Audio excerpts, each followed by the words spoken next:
бахшида ба ҷашни байналмилалии Наврӯз дар маҷмӯаи варзиши қасри тенниси пойтахт мусобиқаи чоруми байналмилалӣ оид ба гӯштини миллӣ гӯштингирӣ барои дарёфти ҷоми раиси шаҳри Душанбе бо иштироки муовини аввали раиси шаҳри Душанбе ва раиси кумитаи кор бо ҷавонон ва варзиши назди ҳукумати ҷумҳурии Тоҷикистон баргузор гардид. Гузориш аз ҷараёни баргузории чорабинии варзишӣ.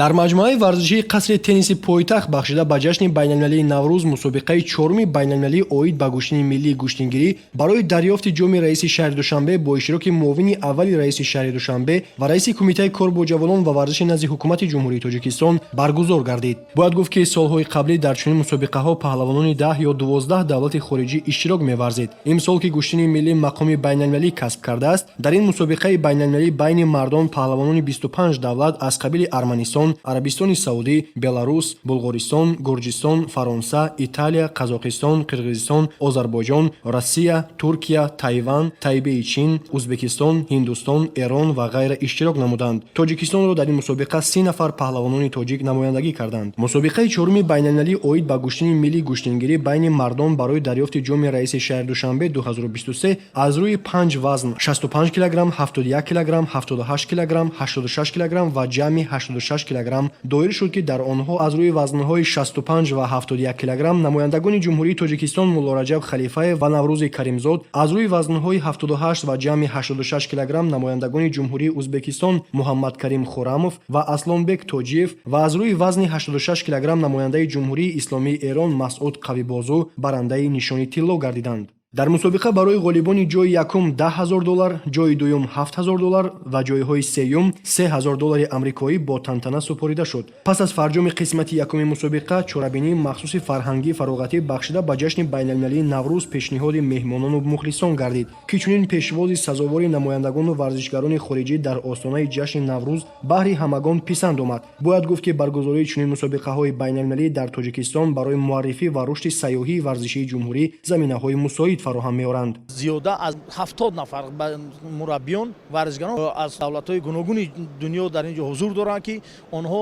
ба экскурсияе ки дар нақшаҳои ҳамин федератсияи гӯштини миллии гӯштингирӣ ва мақомоти шаҳр ҳастанд ба экскурсия ҷалб карда ва ба он марказҳои таърихии ҷумҳурӣ ки дар манотиқи саросари ҷумҳурии Тоҷикистон ҳастанд ба он ҷо сафарбар карда мешаванд ва онҳо дар оянда дар чандин чорабиниҳои дигар метавонанд ин ҷойҳои таърихии моро ба дигар варзишгарон ба дигар миллатҳои дигар муаррифӣ намоянд ки мо чунин ҷойҳои таърихӣ дорем. Метавонад ки барои муаррифӣ ва рушди сайёҳӣ дар оянда як саҳми бузург дошта бошад. мақсад аз баргузории мусобиқа ташвиқу тарғиби гӯштини миллӣ дар ҷумҳурӣ, фароҳам овардани имконоти фароғативу истироҳатӣ ва таъмини оммавияти варзиш дар мамлакат, мустаҳкам намудани дӯстиву рафоқат байни варзишгарон, баланд бардоштани маҳорати касбии онҳо, муайян намудани дастаи мунтахаби ҷумҳурии Тоҷикистон, ҷалби ҷавонон ба ин намуди варзиш, ҳавасмандгардонии онҳо ва муаррифии паҳлавонон дар байни варзишгарони ҷумҳурӣ мебошад. Бояд тазаккур дод ки баъди мақоми байналмилалӣ гирифтани гӯштини миллии тоҷикӣ гӯштингирӣ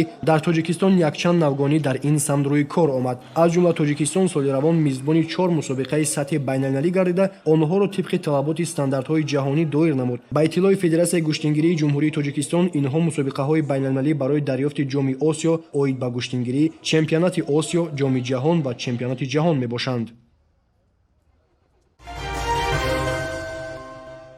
рушди бозиҳои миллӣ варзиши омили муҳими шинохти миллат таҳти чунин унвон дар муассисаи давлатии Наврӯзгоҳи пойтахт бахшида ба ҷашни байналмилалии Наврӯз фестивали бозиҳои миллии варзишӣ баргузор гардид. ҳамкоронамон аз ҷараёни баргузории чорабинӣ гузориш омода намуданд.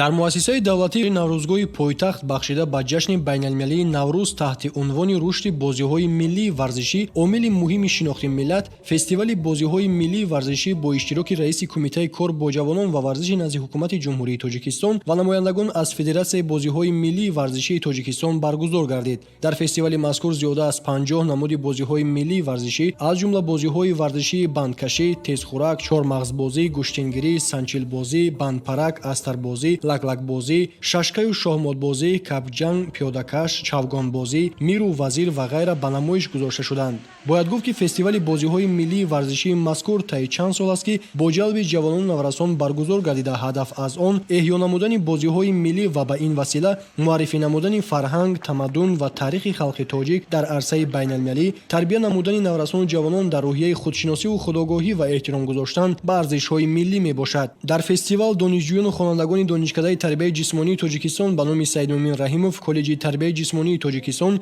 сирки давлатии тоҷикистон ва мураббиёну варзишгарони муассисаҳои тайёрии варзишии ҷумҳуриявӣ ва шаҳрӣ иштирок намуданд. пас аз ҳар як намоиши бозиҳои пешниҳодшуда аз ҷониби наврасону ҷавонон ба беҳтаринҳо тӯҳфаҳои арзишманд тақдим карда шуданд. фестивали бозиҳои миллии варзишӣ бо гирифтани расми хотиравӣ ва гузоштани ҳадафҳо барои эҳё ва рушду тарғиби минбаъдаи бозиҳои миллии варзишӣ миёни ҷавонону наврасон ба поён расид. ҳамин тавр бояд гуфт ки бозиҳои миллӣ ва мардумӣ барои рушди ақл, идрок, эҳсос, тахайюл, ирода, диққат, хотира ва ташаккули ҷисмонии ҷавонону наврасон саҳми бузург мегузоранд. бинандагони гиромӣ, инҷо расидем ба фарҷоми барномаи иттилооти паём. дигар барномаҳои телевизиони сайёҳӣ ва ҳунарҳои мардумӣ идома дорад. хайр, сарбаланду пирӯз бошед.